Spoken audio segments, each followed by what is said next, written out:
Semakin ke depan kita mau maju nggak cuma kita hanya mengembangbiakan kelinci, tapi bagaimana kita mengenalkan ke masyarakat, mengenalkan fungsi daripada kelinci, mengenalkan pekerjaan kelinci itu sangat banyak sekali. Jadi jangan sampai orang kurang kreativitas. Saya yakin kalau orang kurang kreativitas, hasil nihil.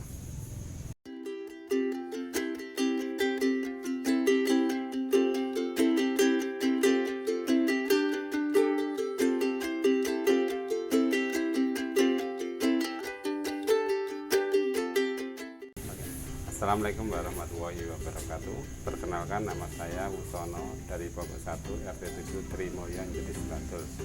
Di sini saya adalah seorang broker kelinci. Namun sebelum broker kelinci saya adalah peternak kelinci. Sebelum peternak kelinci pun saya adalah salah satu mantan TKI dari Malaysia. Cara berdirinya farm ini adalah ketika saya pulang dari Malaysia, tentu saja mengalami kebingungan yang fase orang bisa dikatakan stres berlebihan. Nah, di situ saya punya ide dan gagasan bagaimana saya mau bisa maju dan kenal dengan orang. Untuk sejarah berdirinya farm yaitu tahun 2008 kita start pulang dari Malaysia, terus kita belajar untuk beternak. Akhirnya kita main dari tempat ke tempat yang lain menimba ilmu. Nah, di situ saya terus akhirnya ada ide gagasan bagaimana kalau kelinci tersebut dikembangbiakan hingga kenal ke arah masyarakat. Akhirnya saya terjun ke pasar-pasar tradisional. Awalnya saya mau bekerja ke Korea, belajar bahasa Korea, tapi saya merasakan saya nggak sanggup. Karena apa?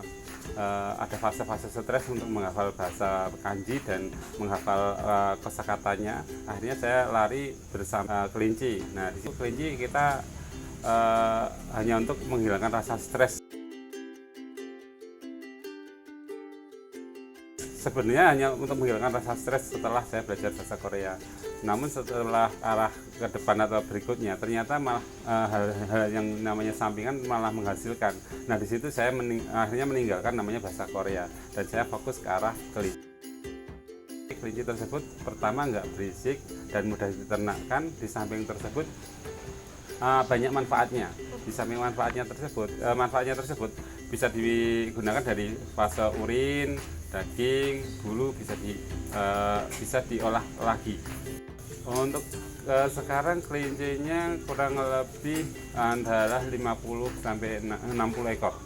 Tapi kita yang di luar kandang kita itu bisa melebihi daripada 60 hingga 50 ekor karena kita sudah persentase kita memainkan perputaran di sini 300 hingga 500 ekor. Awalnya saya sih nggak bermain untuk memutarkan kelinci, tapi karena kita bermain untuk setiap hari sosialisasi ke masyarakat, bagaimana kita mengajarkan memelihara kelinci, mengatasi penyakit kelinci, sampai berkembang biak kelinci, sampai ke arah market kelinci. Nah, di sini kita bekerja sama dengan banyak teman yang tentu saja komunitas kelinci dan juga penghobi kelinci.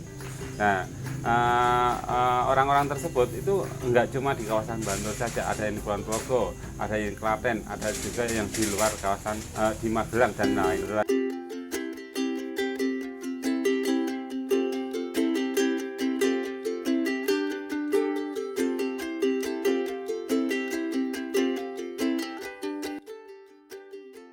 Hal-hal yang kami rasakan di kelinci, saya merasa nyaman, itu pertama. Yang kedua, jelas kami merasa termotivasi untuk ke depan, nggak mau mundur. Karena kalau kita melihat mau maju terus, karena proses awal memang di perkelincian, saya awalnya nggak tahu ilmu tentang perkelincian. Saya berjalan dari waktu ke waktu, dari tempat ke tempat, saya menimba ilmu, dan kita berteman, dan kita seakan-akan hubungan kita sama peternak satu sama yang lain, seakan-akan seperti kekeluargaan.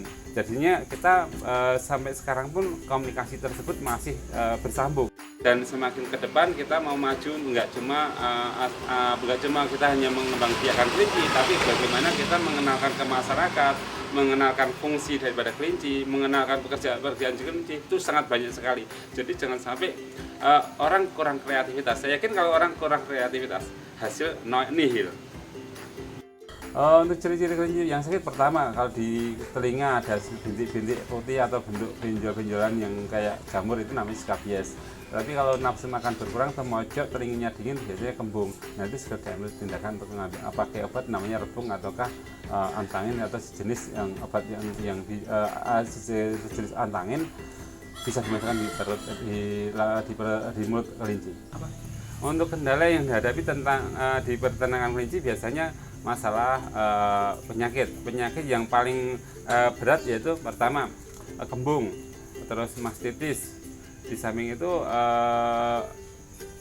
gejala yang lain kayaknya nggak begitu banyak, nggak begitu tertantang untuk penyakit, kayaknya cuma itu aja. Jadi ketika mungkin ada masalah-masalah yang diproduksi, misalnya mengalami kemandulan, itu memang kita ada fase-fase seperti itu. Jadi tetap yang bermasalah kita larikan ke arah pedaging.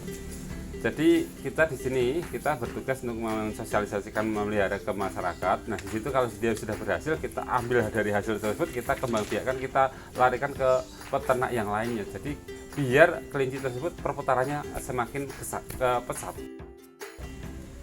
Untuk hasil dari peternak kita itu yang kita hasil sekarang ini adalah pertama dari bulunya, bisa ada yang mengambil tentang bulu, ada yang mengambil tentang kotoran, namun ada juga yang mengambil tentang limbah-limbah dari hasil pemotongan, itu sudah ada pemanfaatannya.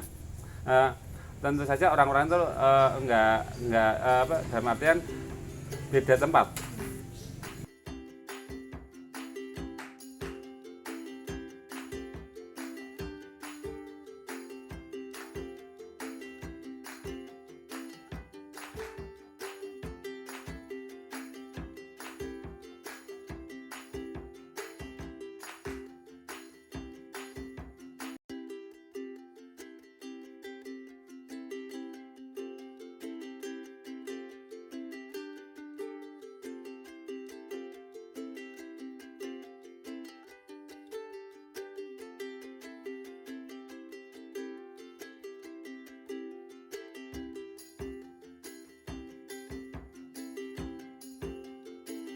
Persentase di kelinci itu per 3 kilo itu paling nggak jadi 1 kilo atau kurang atau lebih. Nah itu biasanya sistem pegang.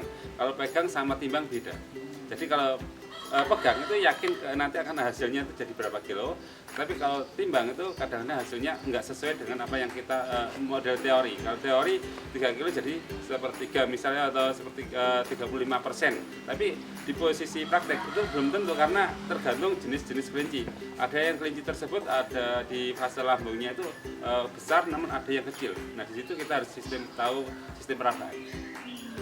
Pemotongan sementara waktu antara 10 hingga 15 ekor.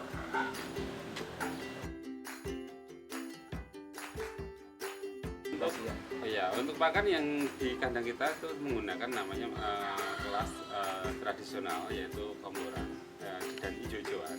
Nah hijau-hijauan kita ngambil racing karena kita nggak sempat untuk ngarit atau cari rumput di kebun, ataukah bisa pakai indigo vera atau trichantera yang di kandang kita ya mainnya seperti itu. Terus untuk komboran itu biasanya kita pakai polar sama kleci, persentasenya antara 5 hingga 5 berbanding 1%, 5 berbanding 1. Nah di situ polarnya 1,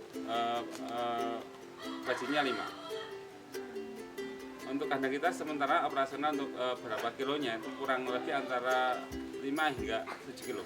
Jenis di sini ada beberapa jenis, tapi kita nggak bisa menyebutkan berapa banyak jenisnya, karena di sini ada rek, ada NZ, ada bigon, ada fusilup. Kelinci yang siap potong atau siap dikonsumsi ada antara kurang lebih antara 5 hingga 6 bulan.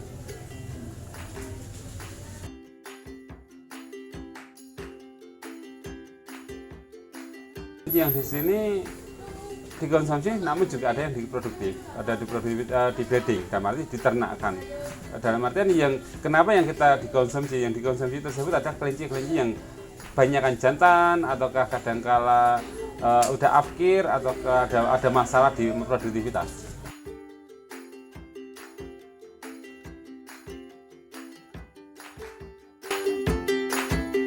Oke. Untuk jantan dan betina di kelinci bisa dilihat kalau kondisi dewasa kelihatan antara ada testisnya dan tidak. Kalau untuk betina kan ada testisnya, kalau untuk jantan ada testisnya. Kalau untuk masa di usia kecil dia ada lubang kecil untuk yang jantan, kalau yang betina itu lubang agak sedikit besar. Untuk usia kehamilan antara 28 sampai 35 hari setelah kawin. Biasanya pengecekan antara bunting dan tidak setelah 2 minggu atau 12 hari itu bisa dicek bunting atau tidak. Nah, kalau misalnya nggak bunting berarti harus segera dikawinkan lagi biar tidak mengalami kerugian di masa pakan. Untuk penanganan limbah dari kelinci tersebut sudah banyak yang mengambil, yaitu dari tetangga-tetangga biasanya menggunakan untuk tanaman ataukah untuk tanaman hias. Harapan ke depan kita semakin maju dan semakin sukses, itu aja yang kita harapkan. Manfaat dari beternak kelinci tersebut banyak sekali. Pertama, aktivitas kita selama ini hampir 10 jam hingga 12 jam itu kesibukan kita di kandang saja sudah kayaknya nggak cukup, karena kita berinteraksi dengan banyak orang. Di samping itu kita juga banyak sekali untuk dimanfaatkan untuk di kelinci tersebut. Misalnya kita bisa menciptakan lapangan kerja, dalam artian kita bisa memain posting, ataukah kita bisa bagaimana cara kita mengenalkan ke arah masyarakat dengan sosial media. Untuk pesan generasi muda, jangan sampai mengeluh atau jangan sampai putus asa. Di samping tersebut kita harus pandai dan berani menggali tentang bagaimana fungsi di peternakan kelinci kita tersebut. Ternyata banyak sekali manfaat, banyak sekali pekerjaan-pekerjaan yang sebenarnya bisa dikerjakan daripada di usaha kelinci tersebut.